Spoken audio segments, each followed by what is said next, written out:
If I'd known that one tiny lie would snowball into a full-blown alternate reality where people think I'm some kind of genius millionaire philanthropist, I would've, picked a better lie. Or at least one that didn't involve a yacht.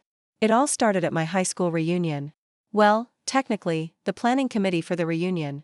Yes, I was desperate enough for human interaction that I agreed to help plan an event for people I'd spent most of my teenage years avoiding. That should have been my first warning sign.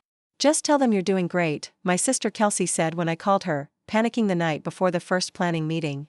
Nobody actually cares what you're up to. Lie a little. Everyone lies. See, in my defense, I thought a little meant something like, yeah, I got a new job, or oh, I just got back from Europe. Not, I run a startup that just got acquired for 7 figures. But that's what came out of my mouth when someone, I think it was Becky, who still had that perfectly condescending smile she wore all through sophomore year, asked, "So, Ryan, what have you been up to?" And because the universe is cruel and also deeply committed to irony, everyone believed me. Instantly. Wow, that's amazing. Becky said, her voice just dripping with a mix of awe and thinly veiled jealousy. What's your company called? My brain, which at this point had checked out of the conversation entirely, decided to improvise. Think blocks, I said, because there was a cardboard box on the table next to me and the word think written on a poster behind Becky's head. Think blocks, I repeated, nodding like that was a perfectly normal tech startup name. What does Think Blocks do? Asked Mark, the former quarterback, now visibly balding but still wearing his Letterman jacket like the glory days hadn't ended 15 years ago. Oh, we, build solutions, I said. Innovative, scalable solutions. For businesses. And, communities. And that was it. That was the moment I birthed a lie so large, so ridiculous, it would take over my life. By the end of that meeting, I'd apparently agreed to sponsor the reunion. They're putting your company name on the banner, Kelsey said the next day when I told her what happened. She sounded like she was trying not to laugh. Congratulations, CEO. Do you want me to design you a fake logo? Yes, I groaned. Make it look tech-y. Like, minimalist but expensive. And because Kelsey is a chaos gremlin, she delivered a sleek black and white logo with the words Think Blocks, think outside yourself underneath in tiny italics. She even mocked up a fake website. I'm just saying, she said, sipping her iced coffee like she wasn't actively ruining my life, if you're gonna lie, at least commit. The reunion was 2 months away. Plenty of time, I figured, for everyone to forget about Think Blocks and move on to more interesting gossip, like how Becky's second marriage had lasted exactly 4 months or how Mark had been spotted crying outside the Dollar General. Except they didn't forget. If anything, the lie grew legs. And arms. And a gym membership. By the next planning meeting, I was the successful one. People asked me for business advice. Someone tagged me in a LinkedIn post congratulating me on all my hard work paying off. One guy even emailed me his resume, like I could actually hire him. Just go with it, Kelsey said when I complained. Worst case, you confess later. Best case, you ride this wave all the way to free drinks and networking opportunities. Fast forward to reunion night.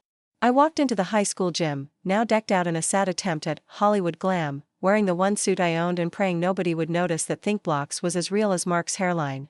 Ryan. Becky squealed, clacking over in heels that looked like medieval torture devices. You came. We didn't think you'd show, what with your busy schedule. Busy schedule. Right. I'd spent most of that day crying over my tax return and microwaving leftover spaghetti. But before I could correct her, someone shoved a microphone into my hand. Speech, they yelled. A speech. For my fake company. In front of 200 people who still remembered the time I threw up in a marching band uniform during the homecoming parade. Hey, I said, my voice cracking like I was 15 again. I just want to say, thanks for letting Think Blocks be part of this special night. At Think Blocks, we believe in thinking outside yourself. And also, innovation. And, synergy. People clapped. They clapped. By the time I stumbled off the stage, sweaty and vibrating with secondhand embarrassment, I'd apparently gained 3 potential investors and a woman named Tanya who really wanted to learn more about our vision. That should have been the end. It could have been the end. But then Tanya called. And emailed. And texted. And instead of admitting the truth, that Think Blocks was a lie I'd invented to avoid looking like a loser in front of Becky and her perfect hair, I panicked. And lied again. And again. And again. Now, here's the thing about lying, it's like juggling knives while drunk. You think you've got it under control, but eventually, something sharp is gonna drop. By month 2, I had a fake office, red, my living room, rearranged for Zoom calls, a fake assistant, red, Kelsey, doing an unconvincing British accent, and a fake business plan, read, a Google Doc full of buzzwords like disruption, paradigm, and blockchain, even though I still don't know what blockchain is, and somehow, people kept believing me. Like, aggressively believing me. To the point where I was invited to speak at a conference. Yes, of course I'll do it, I told them on the phone, smiling like an idiot even though they couldn't see me. The second I hung up, I screamed into a pillow for a full 5 minutes. You have to come clean, Kelsey said when I told her. This is getting out of control. You can't keynote a conference for a fake company. Sure I can, I said, pacing my kitchen like a caffeinated squirrel. I just need slides. And maybe a laser pointer.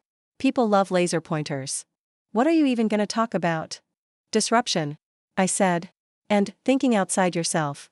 And paradigms. It'll be fine. Spoiler alert, it was not fine. The conference was in Chicago. They flew me out. Paid for my hotel. Gave me a lanyard with my name and CEO, ThinkBlocks, printed on it like it was the most normal thing in the world. And for about 5 minutes, I thought I could pull it off. I had my suit. My slides. My laser pointer.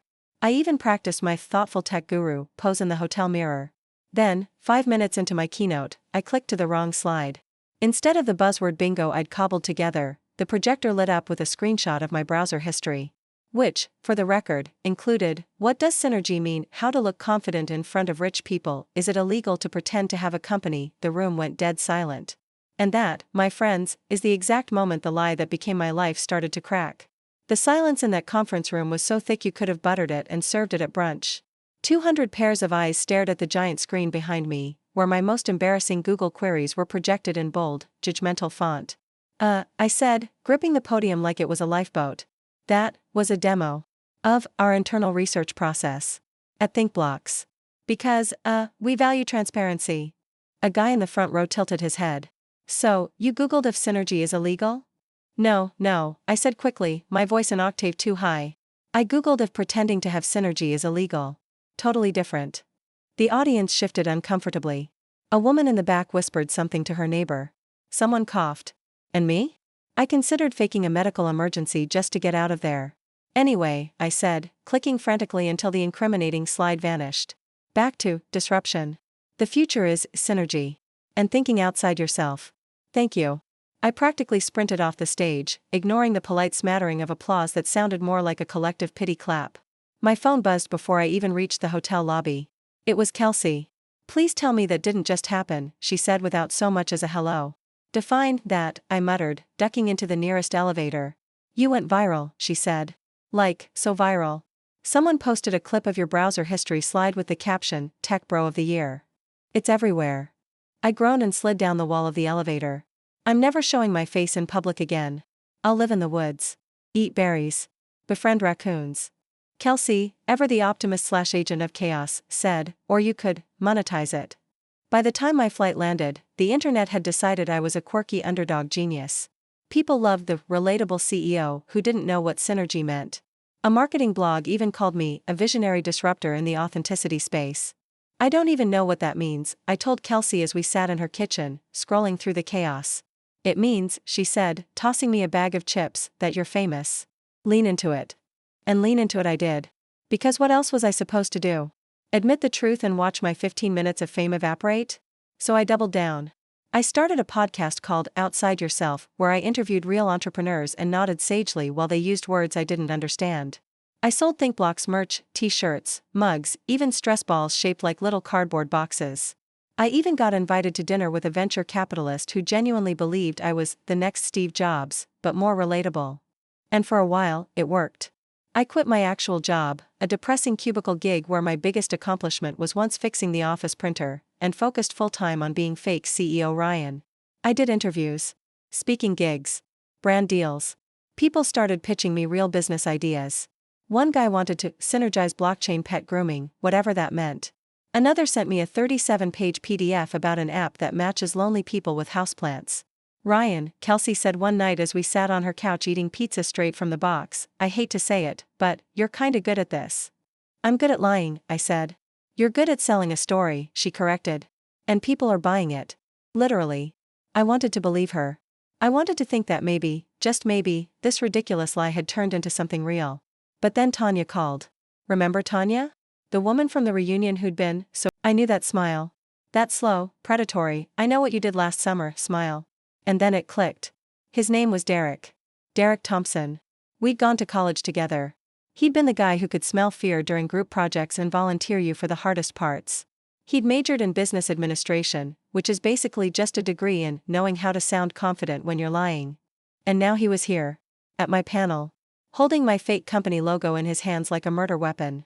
Oh no, I whispered under my breath, gripping the microphone so tight I thought it might fuse with my palm. Kelsey, sitting in the second row, mouthed, "Who is that?" I mouthed back, Derek. Satan, Mr. CEO, Derek said when the Q/A opened, his voice smooth enough to butter toast. Derek Thompson. Big fan. Tell me, what exactly does ThinkBlocks do? The entire audience turned to look at me. Every camera in the room seemed to zoom in at once. Well, I said, my voice cracking like a preteen's, we innovate. We create solutions that, think outside themselves. It's very synergistic. Derek's smile widened. Fascinating. And what do you say to the claims that ThinkBlocks doesn't exist? The room went dead quiet. Even the guy running the soundboard froze with his finger hovering over a button, like, do we cut the feed? I laughed. Too loud. Too fake. Oh, Derek, I said, trying for casual and landing somewhere between deranged and desperate. Classic you. Always joking. He tilted his head. I actually have documentation. And then, because the universe loves to watch me suffer, he opened the folder and pulled out printouts. Screenshots of my LinkedIn profile, my non-existent business license, even a blurry image of my so-called office that had clearly been lifted from the profile Tanya wrote. My stomach dropped to the floor. Would you like to comment on this? Derek asked, his voice all faux politeness. For a moment, I considered running. Just sprinting off stage, out the convention center, and straight into witness protection. But then I saw something, Kelsey, standing in the second row, staring at me with this wild look that said, own it. Don't you dare fold now, And, God help me, I did. You know what, Derek? I said, stepping closer to the edge of the stage. You're right. ThinkBlocks isn't real. A ripple went through the crowd. But do you know what is real? I said, my voice steadying. Every single person in this room who ever thought they weren't enough. Whoever felt like they had to fake it to make it. That's what ThinkBlocks has always been about. Not synergy, not disruption, not blockchain, people. People who just need one chance to prove themselves. People, like me. Dead silence. Then, from somewhere in the back, a single clap. Followed by another. Then another. Until suddenly, God bless this absurd planet, the entire room was on their feet, applauding like I'd just cured global warming. I glanced at Derek.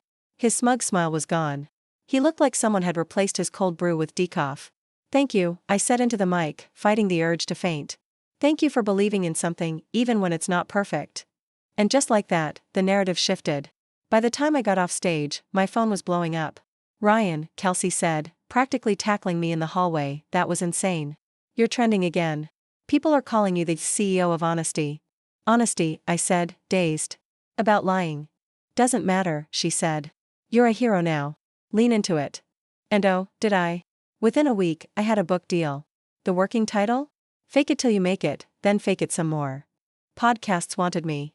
Talk shows. A TED Talk. I even got approached by a real venture capitalist, not to invest in ThinkBlocks, but to hire me as a creative consultant for other startups. You understand people, he told me over dinner, as though I hadn't just admitted on stage that my entire company was a figment of my anxiety-ridden imagination. That's more valuable than any product. For a while, it felt good. Better than good. The intern stayed, now fully aware that ThinkBlocks was just me, a dream, and some very convincing buzzwords. But instead of quitting, they doubled down. We believe in you, Marcy said one day, dropping off coffee like we were still a functioning office. Whatever you do next, we want to help. I didn't cry. Not out loud, anyway. Months passed. The chaos cooled into something resembling a life. I stopped lying, mostly. I started consulting for small businesses, helping them tell their stories in ways that didn't sound like a drunk AI wrote their mission statements. Kelsey and I launched a podcast together, the ThinkBlocks Experiment, where we interviewed people about their own wild pivots and accidental successes. And, slowly, I started to feel like maybe, just maybe, I wasn't a total fraud anymore. The last loose end was Derek. I ran into him at a networking event a year later. He smirked when he saw me, like he was expecting me to cower or grovel. Instead, I walked right up to him. Derek, I said, offering my hand. Thanks. He blinked. For what? For outing me, I said. You forced me to stop pretending. And, well, I gestured around the room, where people were literally lining up to talk to me. It worked out. For once in his life, Derek didn't have a comeback. It was glorious. Now, every time I look back, I can't help but laugh. All of it, the reunion, the fake office, the British accented assistant, the interns who believed in a dream that didn't exist, it feels like a fever dream. But it taught me something. Sometimes the life you think you're faking becomes the life you were meant to live all along. And as for ThinkBlocks? Well, it's still not a real company. But the mugs sell like crazy.